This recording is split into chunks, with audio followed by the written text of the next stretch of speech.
name is Melrose. Thank you for joining me. If you're new here, I have recently built my dream house here on the beautiful island of Barbados. The house is up and I have created a self-contained apartment which is habitable. I'm living in it. There is a 2-bed, 2-shower room apartment that's yet to be finished. Now I popped over to the UK in the hope of generating some extra funds to get it finished. Plans didn't work out, but I'm hoping I can get a little bit of moolah to get it done, hopefully by the end of the year, because I've got friends and family dying to come over and I really long to see them. So hopefully I can take you along that journey of getting the house completed. I'm even hoping to get outside landscaped so that everything looks nice and pleasant for people who are coming to visit me. I have been getting a number of comments asking, what is it like living here as an expat on a budget? And that's the key word, because I'm no longer a tourist, I'm living here and it's very, very different. So I put together a short video to let you know from my experience how I have been managing living on this beautiful but expensive island. There's 3 bills that I pay. There's the water and refuge, and I pay approximately $120 a month. And I'm trying to reduce that cost down to about 60, and it's to do with how much water I use, because you pay for the amount of water you use, and I'll talk about that later in the video. Then there is the electric. The cost of that a month time. The last bill I paid $119, which is quite expensive. So the water's expensive, the electric's expensive, and I have Wi-Fi, and I pay $100 for that.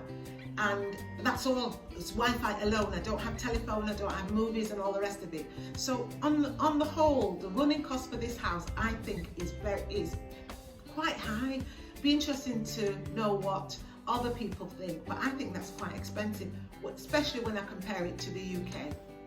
What I'm going to let you do now is to watch the video where I talk about other things related to living here on a budget. Let's get that straight, especially for someone who's retired or has a fixed income.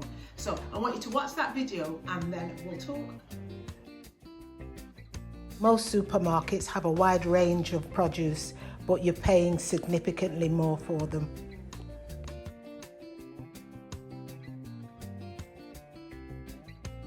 A litre of milk is over £6, which is 3 times as much. The cost of meat and chicken is also very high. I notice a lot of supermarkets sell smaller cuts of meat and chicken for that very reason. I'll cut back on meat, but bread is something I will not negotiate on. This loaf cost me approximately £3, which is twice as much. I've started growing my own vegetables and I freeze quite a lot of it as well. In my neighbourhood, it's very nice. We grow and we share. I've been given free eggs and breadfruit. The breadfruit you can see ready to be put into the freezer. The cost of fresh fruit can be very, very expensive. Things like strawberries, blueberries, blackberries, those sort of produce. So I tend to buy them and then cut them up fine and put them in the freezer. A pullet of strawberries is about $15 in Bajan money. When you convert it to English pounds, it is over £6. I use the barrels to store rainwater and water from the washing machine, which I use to water the garden. Bus travel is quite reasonably priced at $3.50. You may have to wait a while for a bus to arrive, but I go everywhere on the bus. I get a bus into Bridgetown and then the bus on to wherever I want to go, and I've toured the island that way. It's a very economical way of travelling. My day starts very early. I either go for a brisk walk or I will do some gardening, tending to my vegetables, and spending some time weeding my flower garden.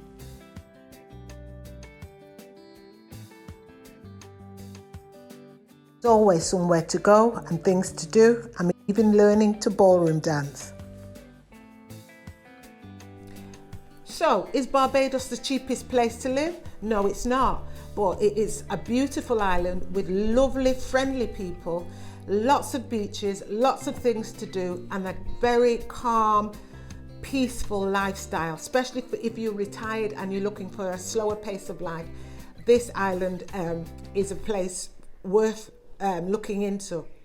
My only suggestion is, if you are like me, retired on a fixed income, you have to make sure you plan. So if you're thinking about coming to Barbados or any other place in the world, I suppose, you need to do your research. Day-to-day costs. You need to make sure that you have a reserve of funds for the unexpected. Your fridge might break down. You might need to repair something around the property. So when you are thinking about coming to live somewhere like Barbados, you plan very carefully. And once you've got all that in place, simply enjoy life. Until next time, I'll see ya.